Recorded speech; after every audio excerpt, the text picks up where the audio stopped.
안녕하십니까. 풍수지리 강의하는 김상범입니다. 오늘의 주제는 도산서원이 되겠습니다. 자, 서원입니다. 자, 그러면 우리가 공부를 하는 곳이다. 선현들의 이제 뜻을 이제 본받아 가지고 공부를 열심히 해보자고 하는 게 이제 서원인데, 먼저 두 가지를 이야기를 하고 갈게요. 자, 향교가 있고요. 그 다음에 서원이 있는데, 향교는 이미 고려시대 때도 있었고요. 서원은 조선시대 때 이제 처음 만들어지게 돼요. 그러니까 1542년입니까? 중종 37년에 만들어지니까 이건 조선시대고요. 향교는 고려시대 때도 있었고 그 다음 조선시대 때도 있었어요. 결론은 향교가 제 기능을 발휘하지 못하면서 서원이 발달하게 됐는데, 이 두 개의 크게 차이점은 뭐냐면, 이쪽은 관악이었어요. 국가에서 운영하는 학문의 단체였고요. 그 다음 이쪽은 개인이 운영하는 사학이었어요. 이게 이제 제일 큰 거고요. 그 다음 두 번째로 큰 차이점이, 여기는 공자와 중국의 4대 성현을 모시고 있고 그걸 본받자는 팀이고요. 그 다음에 서원은 그 동네의 성리학자, 그 마을에서 훌륭했던 성리학자를 본받아서 성리학자를 모시고 있는 거예요. 그럼 도산서원 같은 경우에는 뭐 공자를 모시고 있고 이게 아니고요. 태계 이황 선생님을 모시고 있는 곳. 뭐 남계사원 같으면은 뭐 정여창을 모시고 있는 곳. 이러고 성리학자를 모시는 곳이라서 제일 크게는 이렇게 구분을 할 수가 있겠다. 여러분들이 역사적인 이야기는 아시죠?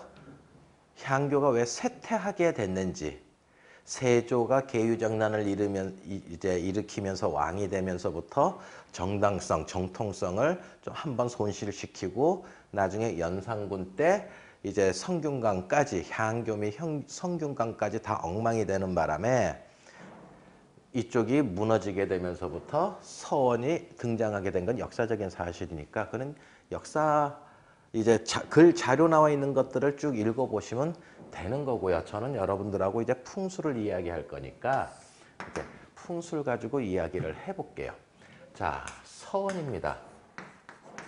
서원은 맨 처음에 소수서원부터 시작하지 않습니까? 이때 1542년에 소수서원. 그전엔 뭐였죠? 주세붕이가 만든, 이제 풍기에 만든 백운동 서원이라 그랬지 않습니까? 근데 태계 이황 선생이 이제 임금님 중종한테 글을 올려가지고 소이수지, 기폐지약 소이수지라라고 이야기를 하는 문구에서 따갖고 이제 소수서원이라고 했는데, 이 소수서원은 이제 옛날에 숙수사라고 하는 절터에 만들었기 때문에 이미 있던 절터를 이제 없애고 서원을 지었기 때문에 건축이 일반 지금 정형화된 서원 형식하고는 좀 틀려요. 그렇다고 예법이 없는 건 아니에요. 소수서원도 지극히 예법에 따라서 만들어졌는데, 정형화된 서원의 형식은 언제 만들어지느냐 하면은, 저 함량에 가면은 남계서원이라고 있어요. 남계서원서부터 지금 우리가 잘 보고 있는 정형화된 서원의 양식을 볼 수 있다. 근데 이 남계서원은 강당 중심 서원이었어요. 초창기 때 서원은 강당 중심 서원이었어요. 그랬다가 세월이 지나가지고 이제 나중에 서원이 어디로 빠지게 되냐면 사당 중심 서원으로 빠지게 돼요. 강당 중심, 맨 처음에는 공부하자로 시작을 했거든요. 근데 나중에는 이제 붕당 정치도 오면서 그 다음에 인맥 관리도 해야 되면서 이제 사당 중심 서원으로 바뀌게 돼요. 그래서 서원이 나중에는 조선 후기 때 너무 1000개가 넘는 서원들이 너무 많아지니까는 그게 왕권에서는 컨트롤이 안 되니까 대원군 시대 때 47개만 이제 회철시키고 47개만 남겨놓고 다 회철시켜버렸잖아요. 없애버렸잖아요. 서원 27개, 사당 20개 요것만 남겨놓고 없애버렸잖아요. 자, 그럼 여기서 풍수에서 중요한 거는 사당 중심 서원과 강당 중심 서원이 풍수에서 이야기하는 명당이라고 하는 것과 연결이 돼서 움직이더란 얘기예요. 자, 우리가 어떤 건물을 지을 때요, 제일 중요한 자리에 뭘 놔요? 제일 중요한 인물을 갖다 놓거나 제일 중요한 행위를 하는 곳들을 명당에다가 집어넣을 거단 말이에요. 그러면 궁궐에서는 임금님이 계시는 곳이었고요. 뭐 신하들이 있는 곳이 아니고 임금님이 계시는 곳이었고, 조선 왕릉에서는 봉분이 있는 자리고, 그게 혈자리단 말이에요. 그럼 서원에서도 공부를 중심으로 서원이 지어진 초창기에, 초기의 서원들은 강당이 혈자리에 들어갔어요. 그리고 후기 때는 사당이 중심 서원이 되다 보니까는 혈자리가 어디에 들어가게 돼요? 사당이 혈자리에 들어가게 돼요. 그러다 보니까는 나중에 건물 배치도가 또 틀려지게 되더라. 자, 먼저 강당 중심 서원. 그 다음에 사당 중심 서원. 요건 전기 때, 요건 후기 때. 자, 그러면 강당이 있어요. 소수서원 이야기는 비정형 됐으니까 요건 빼버리고 남계서원 이후서부터의 초창기 서원을 말씀을 드리는 거예요. 그러면 이게 강당이면 강당이가 혈자리가 되는 거를 어떻게 볼 수 있느냐면, 여기가 동제가 있고 여기가 서제가 있고 여기에 누각이 있을 때가 있죠. 누각. 앞에 오면은 누각이죠. 그래서 강당 양옆에, 자, 이쪽이 뒷산이 있을 거고요. 강당이 있고 양옆에 동제가 있으면서 앞에 누각이 있어요. 그럼 사당은 어디에 있어요? 강당보다 조금 뒤에 있겠죠. 이랬을 때 동제 서제가 강당 앞에 있으면, 그래서 이 동제 서제 건물이 이 강당을 호위하고 있는 듯하게 보이면 이게 강당 중심 서원이에요. 근데 저쪽에 이제 딴 데 이제 여러 군데 다녀보면 사당 중심 서원 같은 데를 가보면요, 사당이 중심이에요. 혈자리가 어디에 있어요? 사당이 혈자리인 거예요. 그러면 사당이 중심이 되고요. 사당이 중심이 되고 여기에 동제, 서제가 이렇게 있고요. 그 다음에 이쪽에 강당이 있고 앞에 이제 누각이 있어가지고 앞을 바라보고 있는 상황. 자, 그러면 동제, 서제가 누구를 호위하고 있어요? 사당을 호위하고 있는 상황이라면 이 서원은 강당을 중심으로 보필하는 게 아니고 사당을 중심으로 보필하고 있는 서원이 된다. 그래서 이게 대표적인 게 일반적으로 남계서원이라면, 뭐 도동서원도 그렇고 많아요, 이쪽 거. 근데 이쪽으로 이제 비슷하게 생긴 건 어디냐면 저 전라남도 장성군에 가면은 그 하서 김인우 선생님을 모시고 있는 서원이 있죠. 피람서원이라고요. 피람서원을 가면 이런 식으로 만들어져 있어요. 그래서 뒤에가 어느 게 건물이 위치했느냐, 동제 서제가 어느 건물을 보필하고 있느냐에 따라서 이제 보고 있는 건데, 자, 도산서원 같은 경우에는 좀 틀리죠, 또. 자, 도산서원은 살아생전에 도산서당이 있었어요.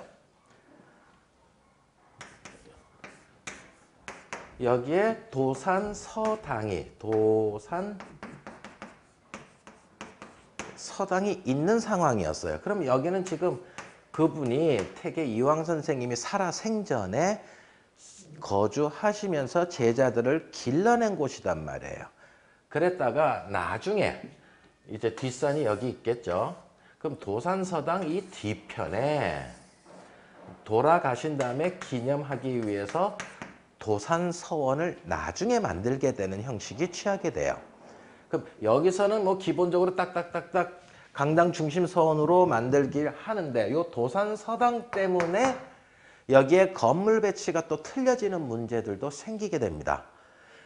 자, 그러면 이제 사진들을 한 번씩 쭉 보면서 우리 도산서원으로 한번 들어가 보도록 할게요. 자, 잠시만요.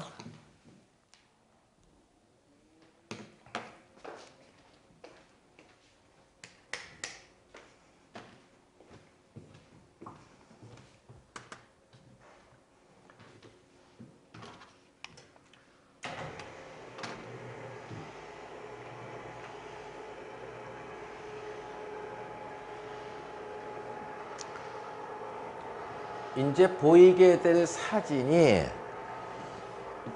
지금의 1,000원짜리가 아니고요. 옛날에 이제 지금 지폐로 바뀌기 전에 태계 이황 선생님 1,000원짜리 지폐 뒤에 있었던 도산서당 그림이에요. 도산서원과 도산서당의 그림이에요. 지금 요 위에 어디에 좀 올라가서 보면 이제 요만큼이 이제 도산서당, 그 다음 그 옆에 요게 농운정사, 그 다음 요 담벼락이 보이잖아요.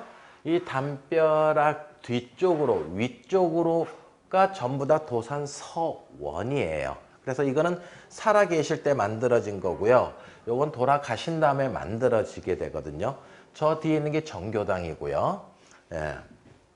자, 그러면 이걸 그리신 분이 어딘가 올라가서 저걸 그대로 그리셨을 거예요. 그래서 그걸 또 찾아봤어요. 어디쯤에서 올라가 가지고 이걸 그리셨을까 보니까 이제 저도 한번 올라가 봤어요. 딱 이 자리예요. 높이 올라가지도 않아요. 여러분들 도산서당에 가시면 한번 가보세요. 뭐 한 20m만 올라가면 되니까 요 다리 건너 가지고 올라가면 나무 붙잡고 이렇게 딱 볼 수 있거든요. 하도 사람들이 많이 올라가서 그 나무가 손 잡는 데 부분쯤에 뺀질뺀질해요. 나무 껍질이 다 닳아가지고. 자, 여기 도산서당, 그 다음 이 뒤에가 도산서원. 합해서 우리는 그냥 다 도산서원이라고 한다. 이거는 이제 제가 좀 겨울에 가서 찍은 거예요. 겨울에 가서 사진을 찍으면 땅이 잘 보이거든요. 여름에 가서 풍수 사진을 찍으면 땅이 잘 안 보여요. 풀이 많이 올라와 가지고 잘 안 보여요. 그래서 답사를 저는 겨울을 참 좋아하거든요. 자, 근데 도산서원의 또 다른 특징 하나가 뭐냐면 단풍이 그렇게 좋아요. 똑같은 자리에서 이제 단풍 사진을 하나 보여드릴게요. 예, 이건 이제 단풍 들었을 때 또 올라가서 찍었죠. 예, 살아생전에 이제 요 방으로 들어가셔가지고 이제 거주하시고 공부는 다 여기서 이제 제자들이 이제 공부를 하고요. 문들도 많아요. 이 개천 넘어가는 길도 있고요. 이쪽으로 문 나 있고요. 저쪽으로도 문 나 있고요. 도산서당이 문이 많더라고요. 자, 이게 도산서당. 저 위에 게 도산서원. 도산서당 들어가기 직전에 출입문에 정말 큰 단풍나무가 2그루가 있는데 이것만이라도 단풍을 보러 가셔도 답사비가 아깝진 않겠다 하는 생각이 들더라고요. 단풍나무가 이렇게 크게 단풍 든 거 보기 힘들거든요. 여러분들도 저는 도산서원을 가을에 한번 단풍 제대로 들었을 때 가보시기를 추천드려요. 자, 이제 슬슬 하나씩 보겠습니다. 멀리서 이제 도산서원이 어디쯤 위치하고 있나 멀리서 반대편에 와가지고 봤어요. 요 안에 있어요. 요 안에. 산줄기가 이렇게 크게 있는데 요 뺑 돌은 요 상황에 요 안쪽에 들어와 있어요. 그래서 지금 바깥에서는 아무리 제가 좋은 곳을 찾아보려고 해도 잘 안 보이는데 요 나무에 가려서 안 보이는데 아, 도산서원이 요 안에 들어와 있구나. 우리가 이제 보면은 요런 터 안에 들어가 있구나 하는 거를 이제 알 수가 있겠다. 도산서원 한번 옮겼죠. 예. 우리가 가본 데는 이제 한번 옮긴 곳을 이야기하는 거예요. 자, 그 다음 가까이 들어가서 봤더니 뒷산이 이래요. 뒷산의 모양이 둥그렇거나, 그러니까 아예 이렇게 둥그렇거나, 안 그러면 이렇게 삼각형으로 생겼거나, 이러면 이제 아주 A급으로 치죠. 근데 여기서 봤었을 때는 둥그렇긴 한데 아주 그냥 선명하게 둥그런 건 아니에요. 뭐 뒷산이 아주 A급이라고 볼 수는 없고요. 어쨌든 정면에서 이 도산서당 이제 앞마당에서 뒤를 보니까는 이제 뒤에가 둥그렇고요. 그 다음 사진을 보면 앞에예요. 앞을 바라보니까 시사단이 있어요. 근데 이게 강물이 이제 댐 때문에 불어나가지고 이거를 좀 더 일부러 축조를 해서 좀 더 높였다 하더라고요. 풍수에서는요, 앞산이 있는 걸 좋게 생각을 하거든요. 앞산은 세 가지 종류가 있어요. 가까운 산인데 아주 낮은 산. 그 다음에 그 뒤에 뒷산보다는 작지만 뒷산만큼의 영향을 가진 산. 그 다음 세 번째로 저 멀리 그냥 여러 개의 산들이 멀리서 보이는 산들. 이렇게 세 가지로 나뉘게 되는데 그중에 요 시사단 요 앞에 있는 산을 풍수적인 용어로는 안산이라 그래요. 전주작하고 조산하고 개념은 다 다른 뜻인데 그중에서 안산이라고 이야기를 합니다. 그래서 앞에는 이렇게 생겼구나. 예. 혹시나 자연 발생적으로 이건 조금 만든 거지만 자연 발생적으로 이렇게 모양이 반듯하게 뭐 솥단지 엎어놓은 것처럼 잘 생겼다 그러면 그 안산은 정말 좋은 안산이고 풍수적으로 길한 것을 상징하게 됩니다. 그 다음 이쪽은 좌측에 있는 도산서당이 여기 있는데 좌측에 있는 산을 이제 풍수에서는 좌청룡산이라고 이야기를 하면서 이제 좌청룡 또는 좌측 산줄기가 좋으니 나쁘니 이야기하는 거고요. 또 우측을 보면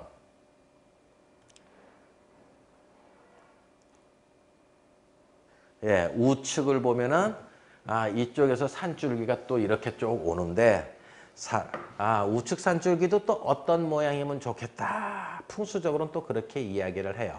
근데 자, 그럼 저를 보세요. 제가 뒷산이에요. 그러면 이쪽에 산줄기, 이쪽에 산줄기.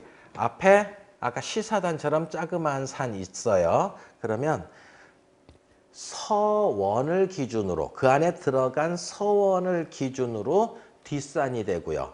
좌측 팔 쪽에 해당하는 이쪽이 좌측 산줄기를 좌청룡이라 표현하고요. 우측에 있는 거를 우측 산줄기 또는 우백호 산줄기라고 이야기를 해요. 근데 지금 시청자 여러분들께서는 저쪽을 바라보면서 바깥에서 안을 들여다보는 상황에서는 이쪽이 우측으로 보이겠지만 좌측 우측은 어떻게 따지느냐 하면요. 가운데 여기서 살고 있는 사람 입장에서 앞을 바라보면서 좌측 우측을 따지는 거예요. 시신도요. 뭐 무덤에 가가지고 이야기를 할 때도요. 이렇게 돼 있어요. 그러면 이제 시신이 들어가가지고 여기가 머리가 있고 밑에가 발이 있게 되면 시신의 왼쪽 팔에 해당하는 쪽을 좌측이라 이야기하고요. 시신의 오른쪽에 있는 거를 우측이라고 이야기를 해요. 후손의 입장에서 이쪽을 좌측이라 한다, 우측이라 한다 그렇게 이야기하는 게 아닙니다. 자, 도산서원의 주변의 산은 저렇게 만들어져서 도산서원을 이렇게 잘 감싸고 있는 둥지처럼 잘 감싸고 있는 산 모양을 가지고 있겠다. 그리고 이제 전망이에요.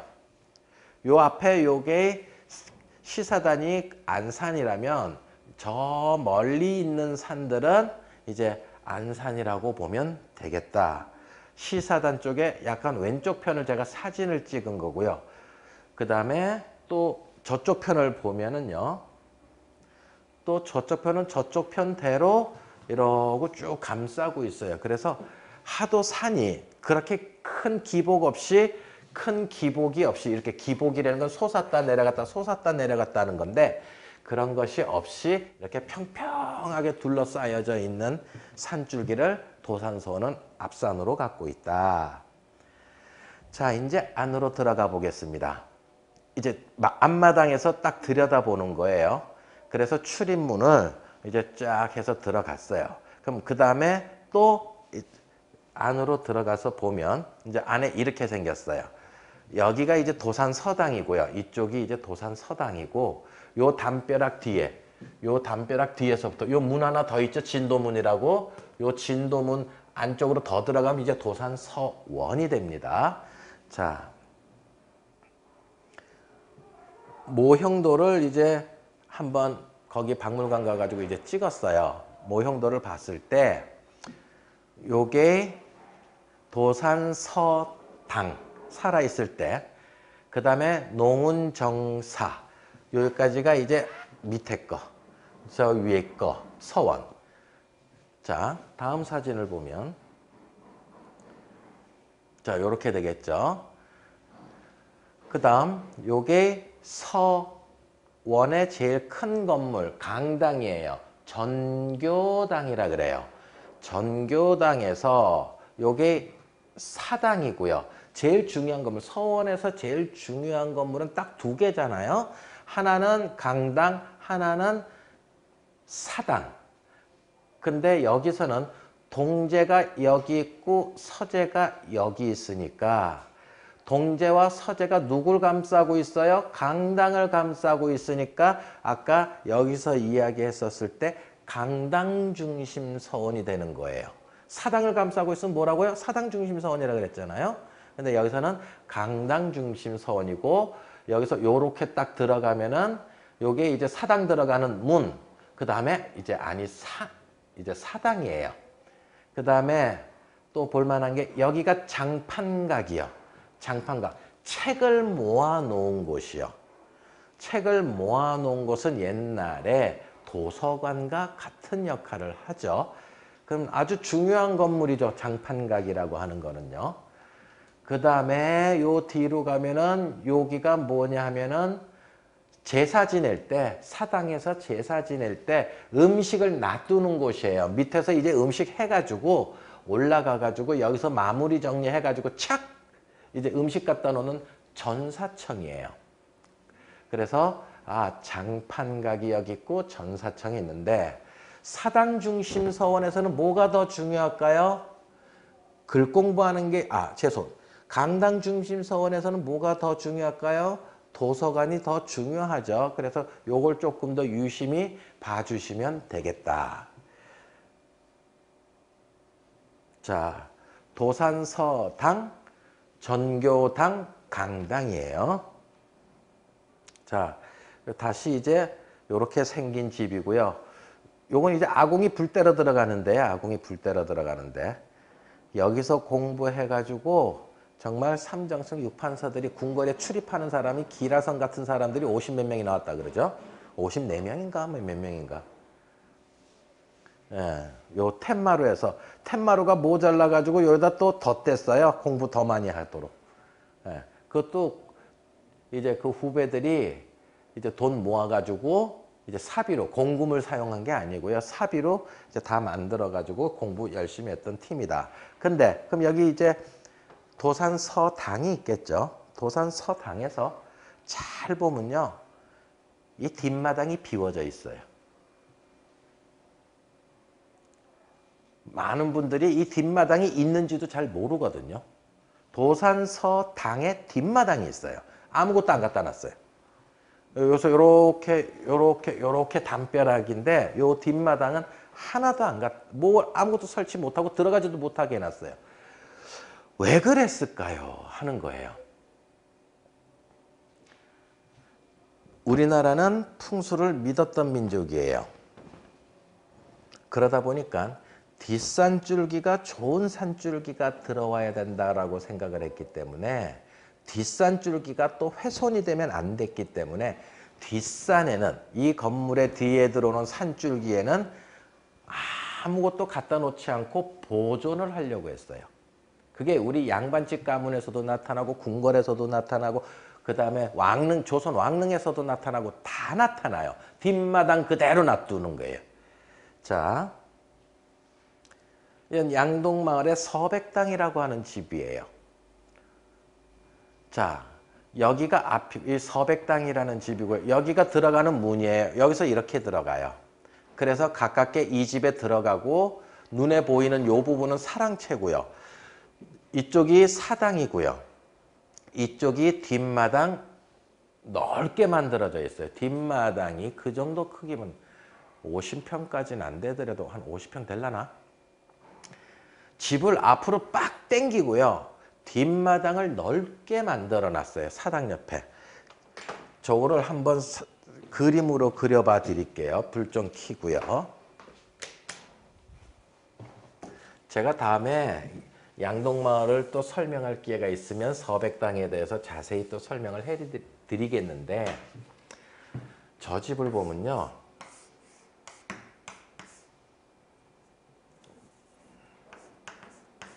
앞마당이 이렇게 있고요. 여기 요사채가 있고요. 연결이 됐고 그 다음에 옆면이 있고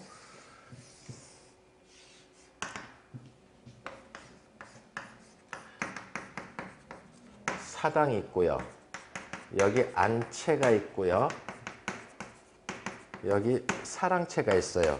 이쪽은 어디를 보느냐 하면은 서남 쪽을 바라보고 있고요.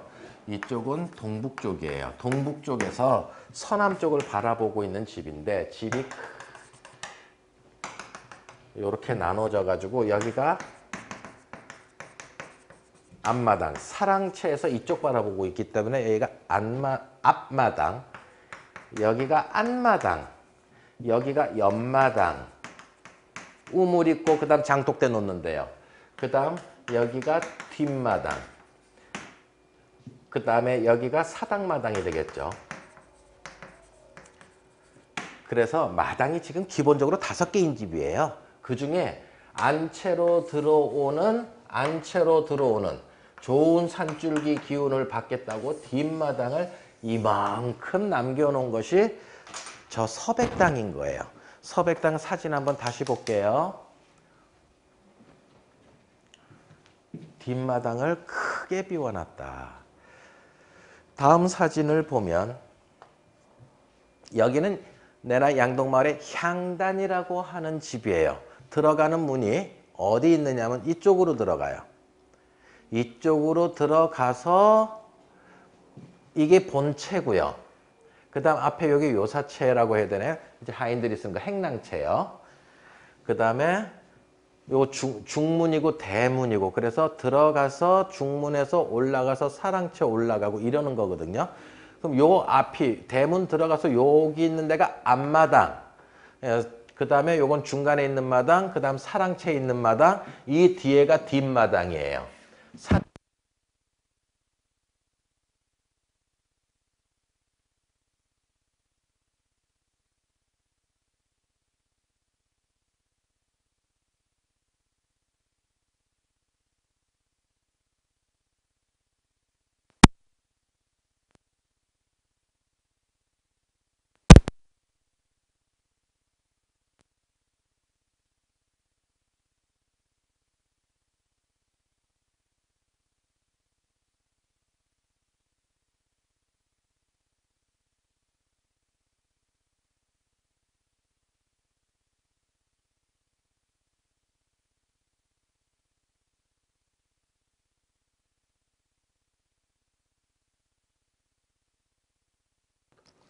예, 마이크에 조금 잠시 이상이 있어가지고 30초 손해봤어요. 그죠? 네, 30초 이야기 더 해드릴게요.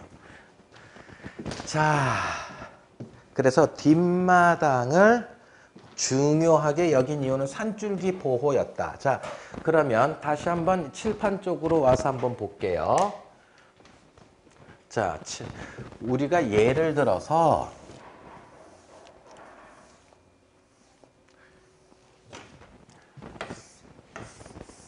두 개가 있다고 쳐요.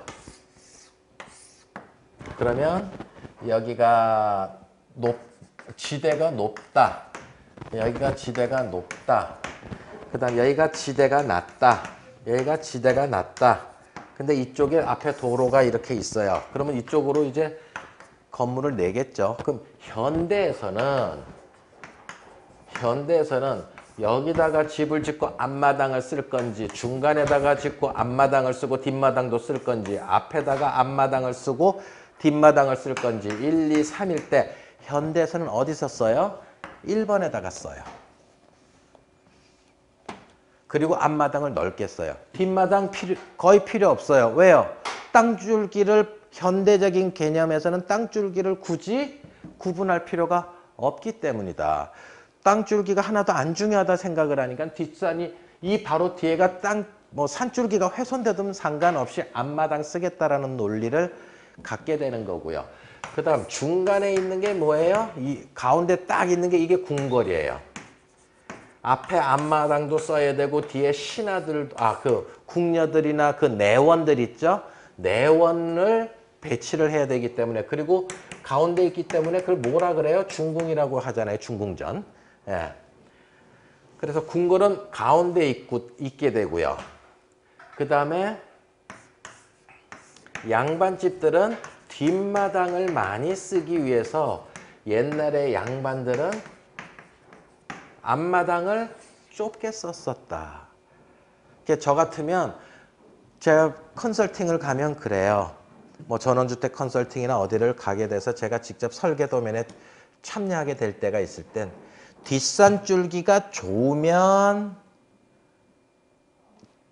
앞마당을 적게 쓰고 뒷마당을 넓게 놔두도록 하고요. 뒷산줄기가 별로 안 좋으면 그냥 앞마당을 넓게 쓰고 뒷마당 짧게 쓰는 건축 배치도를 저는 이제 이야기를 해주고 있거든요. 그래서 여러분들도 옛날 방식과 지금 방식이 이제 좀 다르다. 그 원인은 뭐라고요? 뒷산줄기를 인정하느냐 안 하느냐 차이가 되겠다. 자, 그래서 도산서당 뒤에 좋은 산줄기가 내려오므로 뒷마당을 비워놨다라는 걸 알 수가 있겠다. 그 다음 이제 이쪽으로 들어갑니다. 이쪽으로 쭉 들어가면 진도문 지나서 이제 강당이 나타나게 되는데, 자, 진도문이에요. 뒤에 보이는 건 여기는 이제 정교당이겠죠? 자, 딱 들어갔어요. 그리고 이제 걸어 올라가는 데가 여기도 있고 여기도 있고 올라가요. 근데 정면은 어디예요? 협실이 이쪽에 하나 있고 가운데 대청마루가 3개가 있게 되죠. 네, 자, 한번 봅니다. 저 도산서당이라고 하는, 도산서원이라고 하는 글자는 그 석봉 한호가 썼다라고 해요. 그래서 뭐 그거는 인터넷에 많이 나와 있으니까 여러분들이 한번 보시면 되고요. 그 다음에 협실이요. 이 자는 방을 이야기하죠. 협실이 이쪽에 하나가 있어요. 보통 웬만해서는 이쪽에 하나, 이쪽에 하나 이래가지고 이쪽이 주로 원장이 자거나 이쪽이 부원장이 자거나 그다음 예법에 따라서 바뀌기도 하는데, 여기는 이쪽만 3개가 다 있어요. 이쪽에만 원장이 자고요. 왜 그러냐 하면, 자, 보세요. 이 전교당 입장에서 여기 지금 보이시죠? 대청마루의 협실. 여기에만 협실이 있어. 이쪽엔 협실을 안 둬요. 왜 그러느냐면 도산서당, 우리가 모시고 있는 태계 이황 선생님이 이쪽에 계시는 거예요.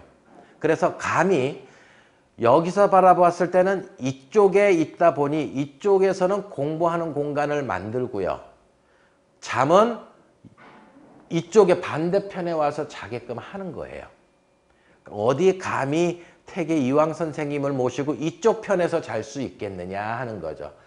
그 선현에게 잘 보이기 위해서 열심히 공부하겠다는 데서 이쪽은 공부 공간으로 놔두고 이쪽은 잠자는 공간으로 협실을 이제 옮겨서 하게 되는 거죠. 자, 그 다음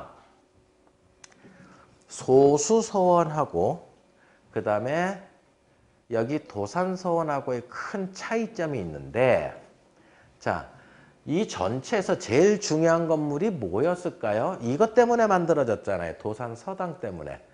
제가 왕릉을 이야기할 때요, 이런 이야기를 했을 겁니다. 좌측이 높으냐 우측이 높으냐 하는 이야기 했었던 거 기억나십니까? 좌상우와 우상좌하. 산 사람에게는 좌측이 높고 우측이 낮다 그랬고요. 죽은 사람의 입장에서는 우측이 높고 좌측이 낮는 방법을 쓴다 그랬죠. 자, 그러면 도산서당은 살아있는 택의 이황 선생님이 계셨었잖아요. 살아있는 건물이잖아요. 그러니까 이 중에 살아있으니까 좌측을 높은 쪽으로 우대해주고 나머지를 우측에 배치해주는 거예요. 그러다 보니까 도산서당을 좌측에 있게 해주려고 하니 건물들을 다 어디다 둬야 돼요? 건물들은 다 이쪽에, 중요하지 않은 건물들은 우측에 놓는 거예요. 그래야 이것이 살아나게 되거든요. 그 다음 소수서원이요. 소수서원은 누구를 모시고 있는 곳이죠? 주세붕 군수가, 풍기군수 주세붕 군수가 고려시대 중기 때 안향이라고 하는 사람을, 이제 성약을 우리나라에 최초로 들여온 안향이라고 하는 사람을 이제 모시기 위해서, 그분의 뜻을 기리기 위해서 만든 게 소수서원, 백운동서원이잖아요. 그러면 안향은 이미 그때 죽은 사람이란 말이에요. 그래서 여기는 사당이 중심이란 말이에요. 제일 중요한 건물이 사당이에요. 그럼 죽었어요. 죽은 사람을 위한 공간이니까 그 사당을 종묘라고 거기 써 있거든요. 좀 한자가 좀 그렇지만 사당을 중심으로, 사당이 죽었으니까 우측에 와야 된단 말이에요. 사당은 우측에 와야 돼요. 그래서 소수서원은요, 이쪽 편으로 좌측으로 덜 중요한 건물들이 오게끔 이렇게 만들어 놨어요. 그래서 살아있는 건물과 죽어있는 건물, 죽은 사람을 위한 건물이 다르다. 자, 사진으로 한번 볼게요. 자, 이게 좌측에 오기 위해서는, 살아있었던 이제 분을 위해서 이쪽이 좌측에 오기 위해서는 나머지 건물들 배치를 이렇게 시켰고요. 그 다음 소수서원은 여기가 문성공 묘가 있는 곳이에요. 여기가 문성공 묘가 있는데 산줄기가 이쪽에서 노란 선 따라오거든요. 그러면 이게 이렇게 바라봤었을 때, 이쪽을 바라봤었을 때 이 종묘가, 이 사당이 저절로 우측이 되려면 나머지 건물들을 다 이렇게 돌려놓게 된 거예요. 저절로 이쪽이 좌측에 오면 이게 우측이 되니까 그게 우상좌하가 된단 말이에요. 제 말 이해되셨어요? 그래서 원장실이 제일 가까이에 있게 되고요. 원장실, 그다음 부원장실, 여기 원장 부원장실이고요. 원장 부원장실이고, 그 다음에 선배가 쓰는 방이고, 그 다음 후배가 쓰는 방이고, 서열이 갈수록 멀어지는데도 문성공묘를 종묘에 딱 우측에 두기 위해서 이렇게 사용을 했다. 자, 그 다음 도산서당이 있고 전교당이 있고 사당이 있어요. 그러면 여기 입장에서도 살아있는 사람 입장이니까 중요한 장판각이 좌측에 오게 되는 거예요. 죽어있는 사람, 살아있는 사람 이쪽, 살아서 잃는 사람들 책이, 장판각이 여기 오고, 죽은 사람을 위한 전사청이 저쪽 건물로 들어가게 된다. 자, 이게 사당 들어가는 정문이죠. 제가 그 안에까지는 못 들어가 봤고 사당 정문인데, 살아있는 사람을 위해서 중요한 건물 장판각 여기, 그 다음에 죽어있는 사람을 위해서 전사청을 여기에다가 뒀다고 하겠다. 자, 오늘 공부 도산 서원에 대한 이야기는 여기까지 하고 또 다음 시간에는 하회마을에 대한 이야기들을 하도록 하겠습니다. 수고하셨습니다.